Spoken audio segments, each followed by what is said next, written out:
How are you? I talked with my husband Ken on the way over here, and Ken is currently state senator and doing other things too. He's very busy. He's been out traveling quite a bit, and is very sorry that he can't be here with us all tonight.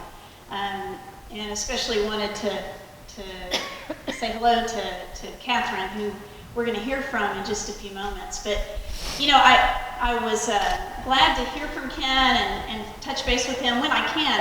It's hard for me to kind of keep track of where he is these days. I think his record is 8 cities in one day, and I've always been so proud of what a big state Texas is, but I kind of wished it was a little smaller, as the months have gone on. But I told Ken after about the first full month of campaigning, I said, I think I can kind of live with just 2 pieces of information. If you're going to be home around dinner time and you want food, then I need a heads up. And he's like, okay, I can do that. And I said, and then the other one would be, if you're going to come home after I'm already in bed, I need a heads up. Yeah. So you don't get shot. And I can tell you, he hasn't gotten shot. And I hadn't even had to duck yet. So anyway, that's good. But I do love, our conversation ended when I got off him when I was driving over here, and he said, "Oh, Ange, by the way, don't shoot." So that means he's coming home. He'll be home tonight. Well, it's a pleasure to introduce to you our speaker tonight, Catherine Engelbrecht. And I know you're very excited to hear from her tonight, as I am. She was born in Richmond, Texas. She and her husband have a high-precision oil field machine shop company that they started together. She's the president of that. Prior to 2008, she really seems to have kept herself quite busy and occupied as a wife and a mom and a board member, a founder at her church, an officer at her children's school's PTO, a civic volunteer, and then, of course, a business owner.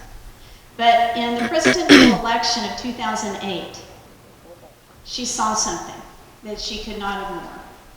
And she started looking at her children and at her aging parents, thinking about the future for them and for her church and for her business and for her country.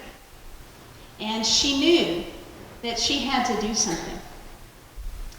And she knew she had to step out in faith and do something. And so in 2009, she began the King Street Patriots, now one of the largest tea parties in Texas.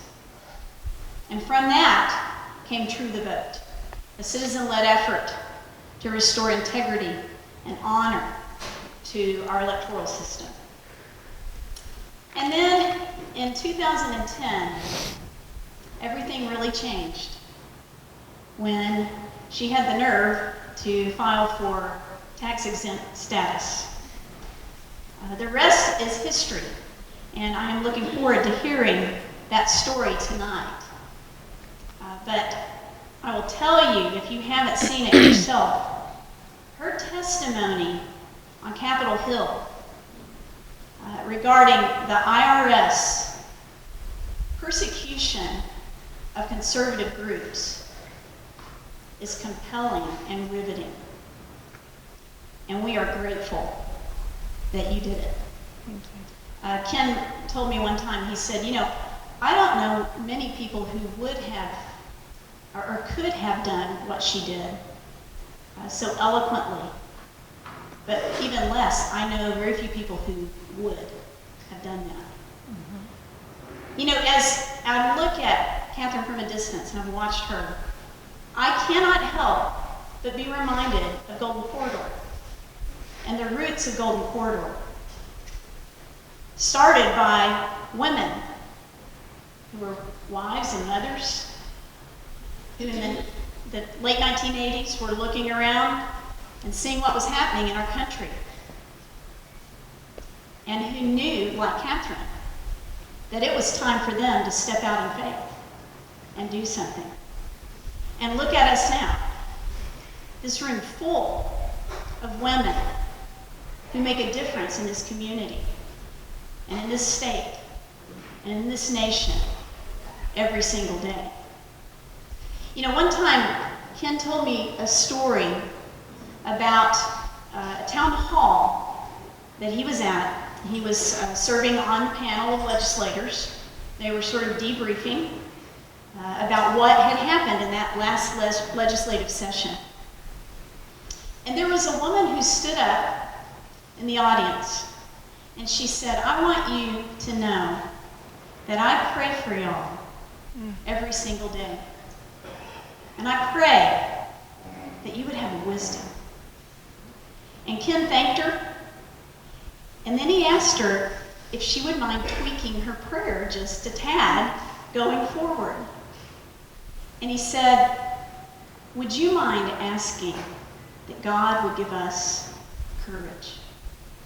And he said, "I will tell you this. When I look around from where I sit, from where I stand, when things go badly, it really isn't usually because people don't know the right thing to do. It's because they don't have the courage to do it." Well, I'm grateful to have a husband who has stood courageously. I am so thankful to be part of this group of women, amazing, courageous women who make a difference. And I know that all of you, like me, are honored to welcome here tonight Catherine Engelbrecht, a courageous and wise Texas woman who's an inspiration to us all. Would you please welcome Catherine Engelbrecht? That was lovely. Thank you. That's one of those introductions that you're like, and I'm done. Thank you very much, ladies and gentlemen. We're sitting out here, and Angela said, I read about you on the internet, so I know what to say in your introduction, and sort of the blood ran out of my head for a little bit, because a lot of things that are said about me on the internet are not quite so nice. So wherever you found that, aces. One of the, you have these sort of moments that reality kind of smacks you in the face as to the gravity of maybe what you're a part of.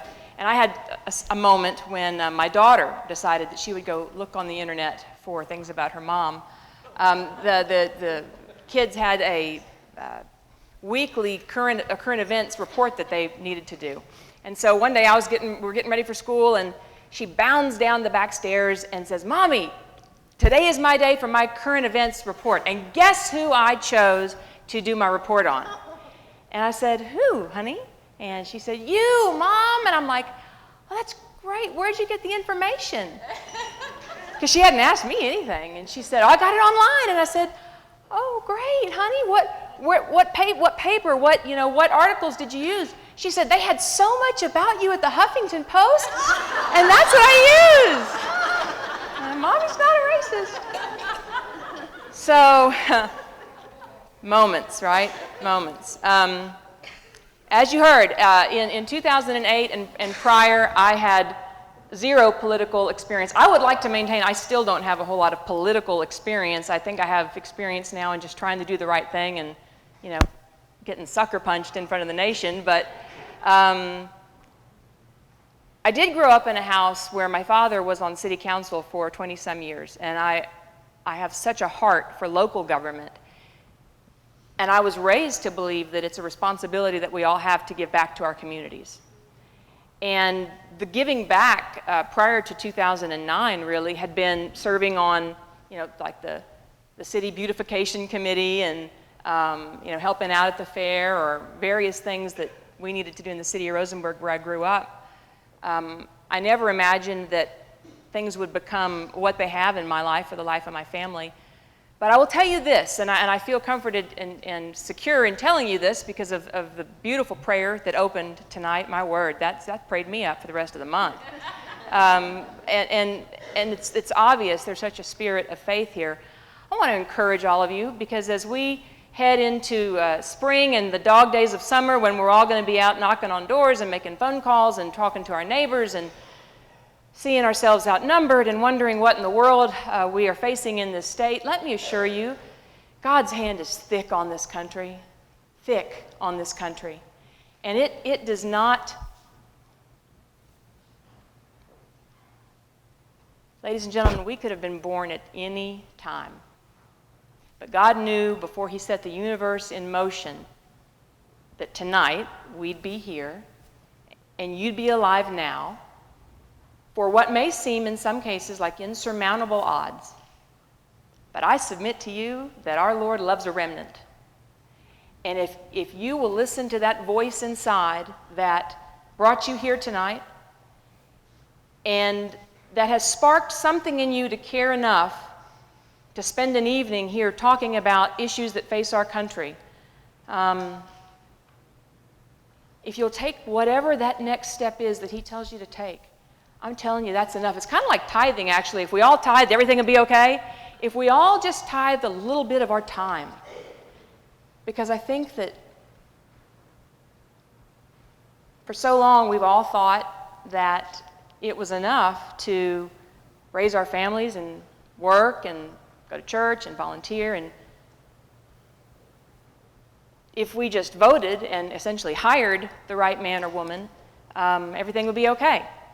But I think we all know now that that's not the case, that we can elect fine representatives, but it's not enough. Our government is based on the supposition that citizens will support it and will be engaged and will serve inside the polls, which is where I first got involved when I saw the erosion of process. So, because our country is the republic that we've been founded to be, exists because of the citizenry, we've got to now recognize that we've got to still do all the things we've always done. We've got to work and raise our kids and do all the things that have always fulfilled our lives, but we've all got to reserve a little bit of our time now for civic duty. We must. We must, because if we don't, we will lose our country. And God is giving us, I believe, one more wake-up call. There's no way to explain but by the hand of God how the Tea Party happened. There's no way. It happened. How many of you, and in a group like yours, let me just tell you another little secret about my political prowess. I had no idea prior to 2009, really actually prior to 2010, no idea that groups like yours even existed. I was completely oblivious to the fact that there was this whole, counterculture of people who cared about the country enough to gather in halls. I had no idea. I voted and lived my life, and that was it. But quick show of hands, how many of you really have found your way to a venue like this, or maybe just to a new heightened awareness about what's happening in our country? How many of you found that in yourselves since 2009? Just a quick show of hands. So for all of you that have your hands up, I will say you are my brothers and sisters, and I get you. But for those of you that didn't, I would like to thank you, because it tells me that you were here holding the fort down. So thank you, because if we wouldn't have had a foundation to build upon, I don't know what this would have looked like. But I do know that in 2009, I got a wake-up call, and it was as sure as I am standing before you tonight, and as surreal as this still is for me. It was God. It was a spark deep inside that said, it's time. And I didn't know what in the world that meant.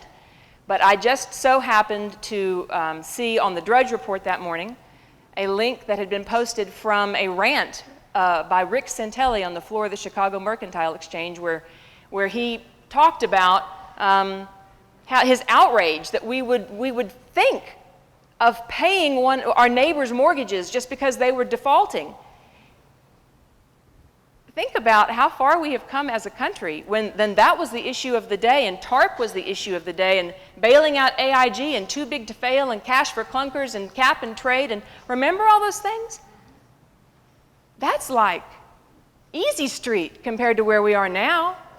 We have just been accelerating like at warp speed, going to places that, the saying, you can't unring the bell. We're headed to places that we can always get it back. I mean, listen, God has cattle on 1,000 hills, and anything's possible, but it's going to be tough if we don't stop it now. So, what I'd like to do is just take some time and kind of bring you up to speed on a little bit about how I got to where I got, and then I really do want to focus on more of the issues of the day, the targeting that I've been, privileged to speak before Congress about.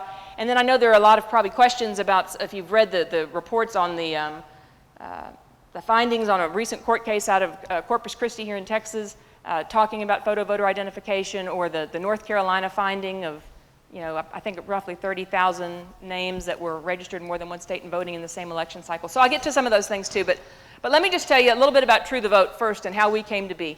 True the Vote started out in Harris County because a group of citizens, just like yourselves, although maybe half of a table of you at the time in 2009, decided that we wanted to try to do something constructive, something that would actually be a result-oriented kind of an activity. We could go and do it and feel like we had made a positive contribution. And we knew at the time, this is 2009, it was an off-year election for us, but nonetheless, it was still important. We knew that there was a shortage of volunteers to work inside the polls. A quick show of hands, how many of you have ever worked inside the polls before? That's fantastic. Usually what I say, keep your hands raised. Usually what I say at this point, I won't because you're such a nice crowd, but usually what I say is if you have your hands raised and you're sitting by someone who doesn't have their hands raised, then ball your fist up and just punch your neighbor right in the shoulder, because everybody needs to work in the polls. But in any case, and Frank, I mean, the fact of the matter is our country has about half the necessary number of volunteers, and it is a big problem. It is a big problem because observation changes things, and when you don't have two-party representation inside the polls competing for the seats of power that arguably control the free world, there's a recipe for disaster. And I always love the thought that, you hear from some that, oh, there's no voter fraud. There's nothing to see here, people, move along. Now, we all can agree that government is replete with corruption from beginning to end. But somehow, when we get to the elections, we all put our white choir robes on and our halos, and we all walk into processes where in 22 of our sister states, you don't have to show, not only do you not have to show photo voter identification, you don't have to show ID at all. There's not a problem with that at all, is there? I'm sure that's fine. I'm sure no one would ever think of taking advantage of a situation like that. So in any case, we knew that there was a shortage of volunteers, and we thought, well, you know what, we're going to go and we're going to do this. This is going to be a one-day gig. We'll go work at the polls, we'll check that off our good citizen list, and then we'll go do something else. But what we saw at the polls, and for those of you that have worked, you know, if you come into it brand new, you've never done it before, first of all, it's a little bit of a culture shock. In fact, it's probably more than a little bit of a culture shock. You've got tons of, different papers and envelopes and postings and, tabulations that must be done, and you feel the gravity of the situation, and people are standing in line and they're looking to you to make sure that you're doing the things necessary to make sure that their vote counts and is counted, and it's a heady responsibility. So the process is enough unto itself to be a challenge. But then you have, added to that, things that we saw that, is that rain? Here we are. All right. For the Texans, pray for the drought. You're in Texas when you go to church and the pastor prays for rain for the stock tanks. Oh Lord, please, our cattle need water. That's just what we do on Sundays, a little aside there. In any case, we saw people who came in with more than one registration card, and when they presented the first one and they were told, you've already voted, sir, I'm so sorry, they would reach in the other pocket and say, what about this card? Oh, that one's good. Or we saw people who would kind of come in, and this is, for those of you that have heard me talk about these things before, and certainly if you worked inside the polls, you know that this is true. It's still true because you can't really control it. It requires that people are, honest. But people come in and sort of sheepishly whisper, I don't remember who I'm supposed to vote for. And then the election judge would say, oh, we can help you, and they would go to the voting booth. And there is a distinction, ladies and gentlemen, between needing help to understand how to work the equipment, which is fine. There are reasons that You know, I mean, in Texas, the little dial thing, that's kind of a quirky deal. Sure, I get it, you need help, that's fine. I'm not talking about that. I'm talking about people who literally said, tell me who I'm supposed to vote for, and you would hear the election judge say, well, this is how you vote straight party, or it's much easier to vote straight party, or put your hand on mine and we're going to click 3 to the left and 4 to the right.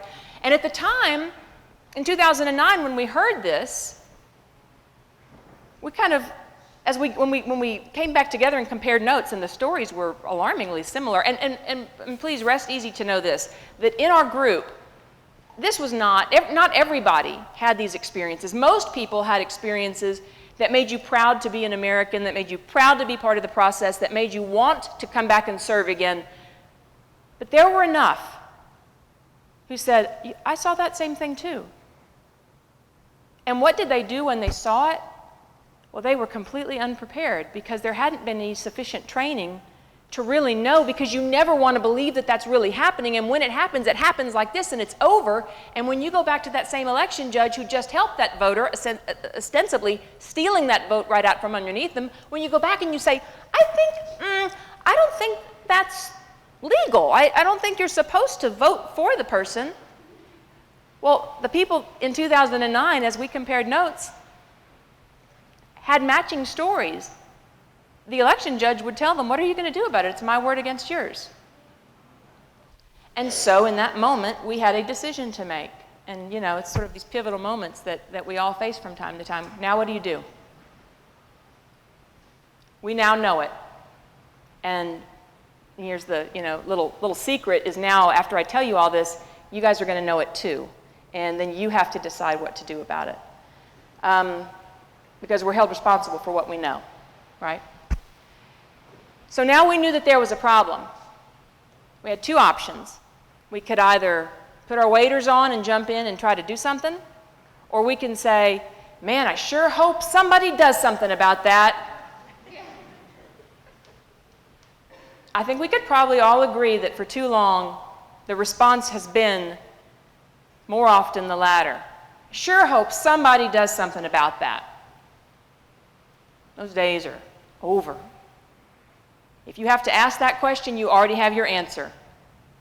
If you have to ask, I sure hope somebody does it, that somebody is you. You are on it, you see it. If you don't take action to fix it, you're complicit in the problem, period. There's no more time for excuses, ladies and gentlemen. We're running out of time. If you've got something on your heart, something that you care about, and after the end of my speech, you may be so turned off by election integrity that you're like, I don't even know if I'm going to ever vote again. But if it is election integrity, then you will absolutely have a home at True the Vote with all that we do. If it's not, though, whatever it is for you, please do get involved, because it's all hands on deck time. So anyway, True the Vote, we decided after that 2009 experience that we would build a program that would help support citizens inside of the polls, encourage them to go and serve, train poll watchers and poll workers, research the accuracy of our voter rolls, with which now we have online technology where you can come on and look at your county rolls, and if you see problems, there's a federal law that allows for citizen challenges where you can acknowledge those or designate those problems, signify those problems, and turn them over to the county that you live in, and hope that something happens, but at least it's a step in the right direction. And then we measure and track everything we do all along the way and help to try to advocate for common sense election code reform. That became the True the Vote program, and as you heard Angela say, in 2010 we filed our nonprofit paperwork, because as an organization that, we pass a cowboy hat, and that's how we were funding our efforts. We wanted to make sure that that was all nice and legal. Wow. I had no idea that what I had done would essentially be viewed as sort of a dog whistle to the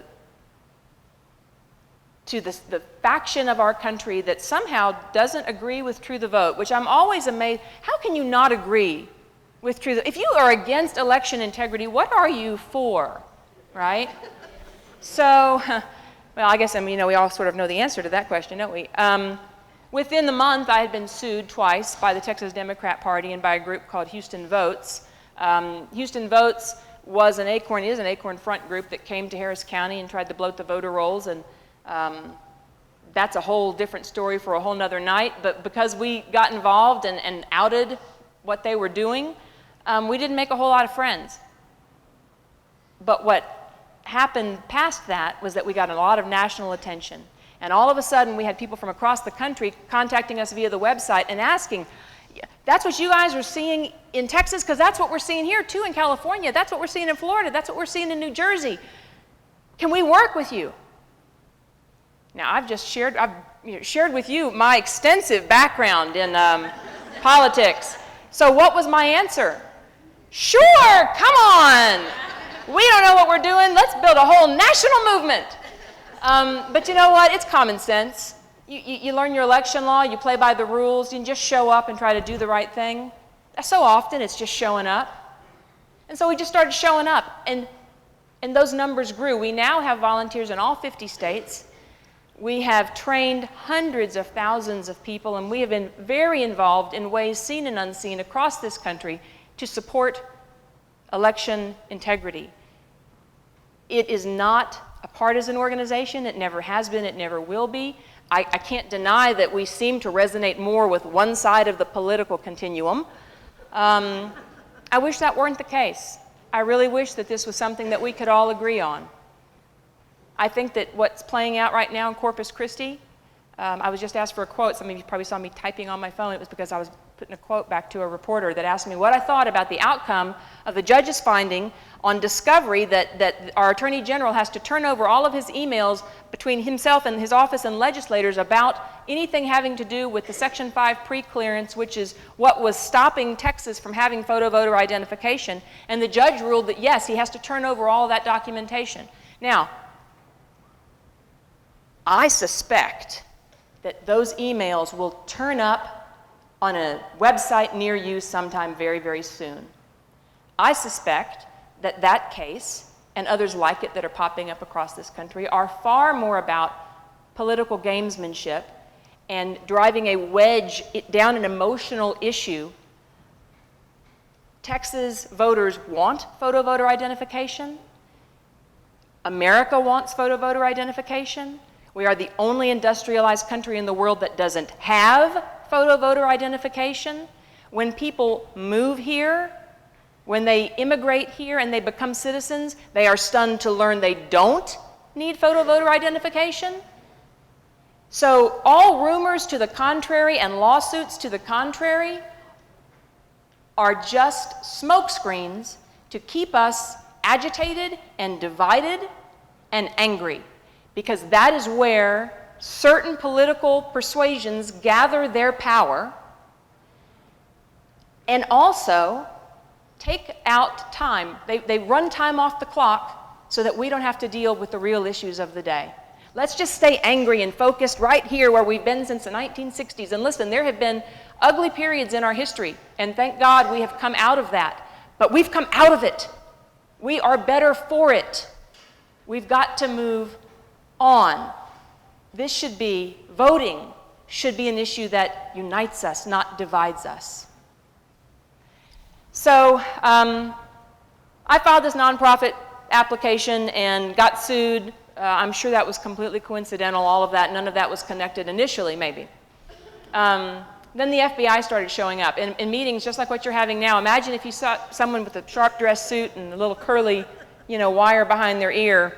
When we FOIA'd for my files later on to understand what they had been doing here, being in our meetings, we knew that they had been from the domestic terrorism unit, but they characterized it, they classified it in the files as neighborhood outreach.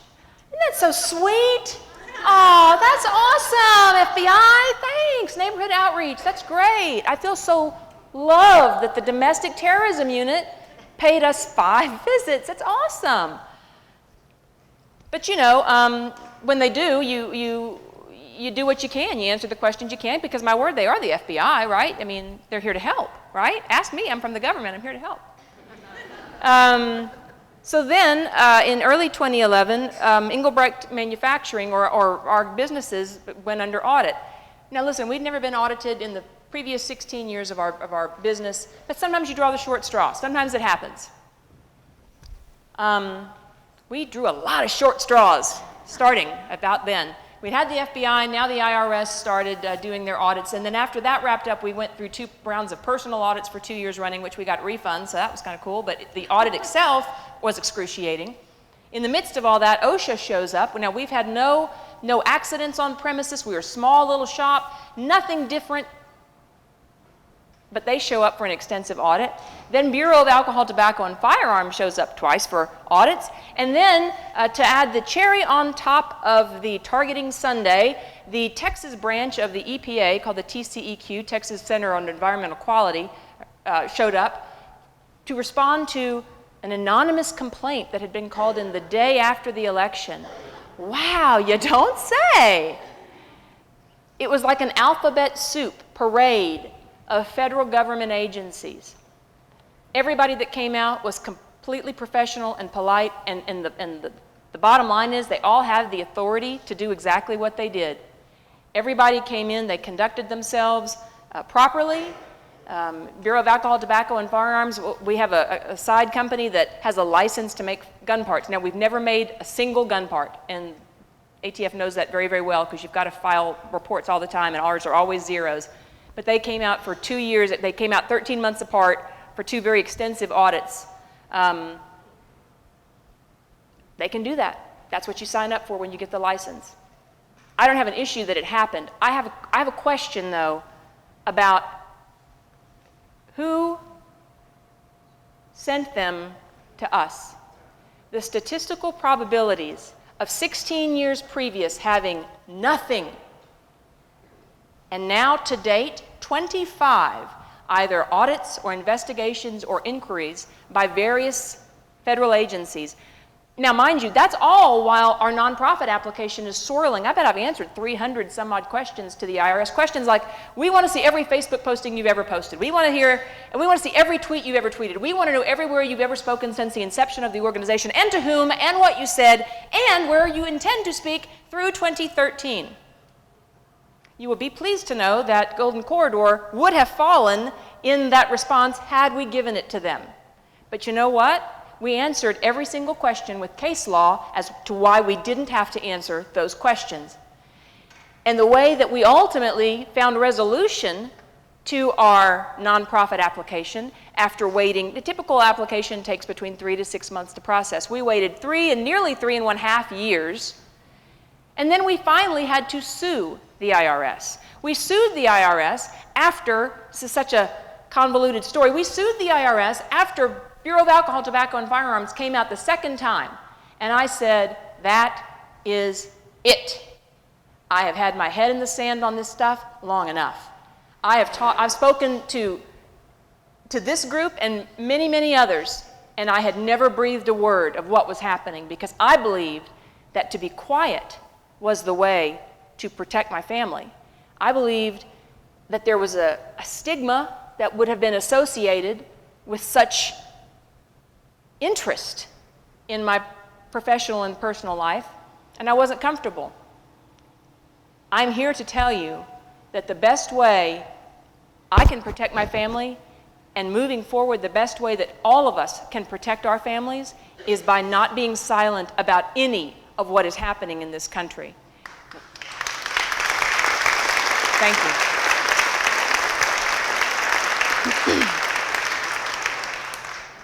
And so we sued the IRS, and we won our C3 status, a long-fought battle. And I recently testified before Congress and had an opportunity to sort of lay out the facts as I believe the facts are. And facts are stubborn things. You know, you can FOIA those facts. And interestingly, even after FOIA-ing, the FBI documents that I got and the FBI documents that Chairman Darrell Issa requested about my case don't match. The dates don't add up. It is, ladies and gentlemen, as bad as it seems. Make no mistake. There are times I feel like I can sort of hear the propeller blades of the black helicopter over my shoulder. It is as bad as it seems. This administration does not govern from a belief of American exceptionalism. They don't embrace the concept of the republic, and they don't trust the American people. It is upside down from what our founders intended. But God woke us up for a reason. For a reason. And so I'm glad to stick around and take a few questions, but I will leave you with this. There have been moment after moment after moment of affirmations that what I'm doing is on the right path. And I suspect because those kinds of things are happening to me that I bet they're happening to you too. We are privileged to be living in days of history and miracles. Don't let this pass you by. You have been called up to service for a very special time. And it may be just to tell somebody about what you heard tonight. That may be the call for you. But it may be something much bigger. Maybe something much more than you could have ever imagined. And one of the things I've kind of come to own is that oftentimes when it's really God's call in your life because you absolutely have no business doing it. And I can tell you, I have no business doing what I'm doing. I used to tell my husband, I feel like sometimes I roll out of bed and fall off a cliff every morning. But that's okay, because I also every morning pray for courage. And I pray for my children every night. Please give them the courage to make the wise choice and not just the easy choice. The easy choices are over. We have to make wise choices now, so maybe our children will have the luxury of easy choices. But it's on us, ladies and gentlemen. We've been called to do it. This is a group that can get work done. The leadership of this group has a vision. Support them. And for those of you that are here representing other groups tonight, we don't all agree about everything. But I'll tell you what, we're all a lot more alike than we are different. And we agree about some things. So let the rest go. Because if we don't find a way to work together, the machine that is coming at us will leave us decimated on the tracks. Make no mistake.